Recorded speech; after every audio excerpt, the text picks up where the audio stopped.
ஆசை கட்டி மோசம் பண்ணாமல் சொல்லாங்க இல்லைங்களா? அது என்ன சொல்ல, மாப்பிள்ளை பெரிய பொண்ணு உனக்கு தான், நல்லா நம்ம விவசாயத்தெலாம் நல்லா பார்த்துக்கோ, பெரிய பொண்ணு உனக்கு கட்டி வைக்கணும். இவன் ரொம்ப ஆபத்தோட நல்லா பார்த்தேன். திடீர்னு பார்த்தீங்கன்னா இவரும் கூட ஒரு வசதியான இடத்துலேருந்து ஒரு மாப்பிள்ளை வந்துச்சு. உடனே என்ன பண்ண, மாப்பிள்ளை நீ கோச்சிக்காங்க, முதல் பொண்ணு நான் கட்டி கொடுத்தேன், அடுத்த பொண்ணு உனக்கு கொடுத்தேன், இப்படியே 6 பொண்ணையும் கட்டி கொடுத்துட்டார். மாப்பிள்ளை பார்த்தான், சரி நமக்கு இறைவன் திருவிழா அவ்வளோதான் முடிவு பண்ணிட்டேன். ஆனால் அந்த 7வது பெண்ணு தன்னுடைய தாய் மாமன் ஏமாந்து விட்டாரே என்ற ஒரு ஏக்கத்தினால், மாமா உங்களை நான் திருமணம் செய்து கொள்கிறேன், இன்னும் நான் இல்லைன்னா இன்னும் பணக்காரங்களோட என்னை கட்டி விட நீ ஏமாந்துடுவேன், பா நம்ம போகலாம். ஆனால் 10 அடி தூரத்தில் போயிட்டு தான் 2 பேரும் ஒருவரை போய் சொன்னாங்க. சேக்கிழார் பெருமாள் அருமையாக சொல்கிறார், ஒருவரை ஒருவர் தீண்டாது நடந்தார்கள் போயிட்டு இருக்காங்க. திருமறைகள் இந்த ஊருக்கு வந்துடுறாங்க. அப்போது இரவாயிடும்.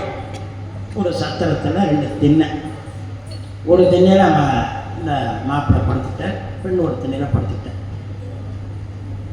பொதுவாக பார்த்தீங்கன்னா சுவாமிகிட்ட யாரெல்லாம் நெருங்கி செல்கின்றார்களோ அவர்களுக்கெல்லாம் சோதனை கொடுப்பது தான் அவருடைய நல்ல குணம். நம்மளை மட்டும் இல்லைங்க, இன்னும் நிறைய வரலாறு இருக்குது. அம்பாளையும் சோதிச்சார்,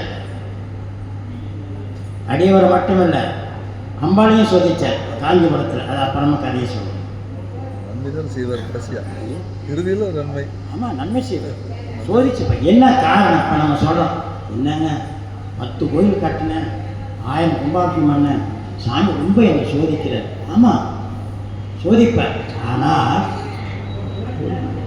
சுந்தரமுசாமி சொல்வார், மழுவார் வளநேந்தி மறையோதி மங்கை பங்கா தொழுவார் அவர் துயராயின தீர்த்தல் உன தொழில் என்பார். அடியார்கள் தன்னுடைய துயரங்கள் சொன்னால் அந்த துயரத்தை ஒழிப்பது தான் உன்னுடைய தொழில். நம்மளால் சொல்ல முடியுமா, சாமிகிட்ட ஆணைய விட முடியுமா? ஆனால் சுந்தரக்கு மட்டும் அந்த பவர் உண்டு. அப்படி இந்த மாப்பிள்ளைய பாம்பு தீண்டிடுச்சு. முடிஞ்சு பார்த்தா இறந்து கிடக்கிறேன்.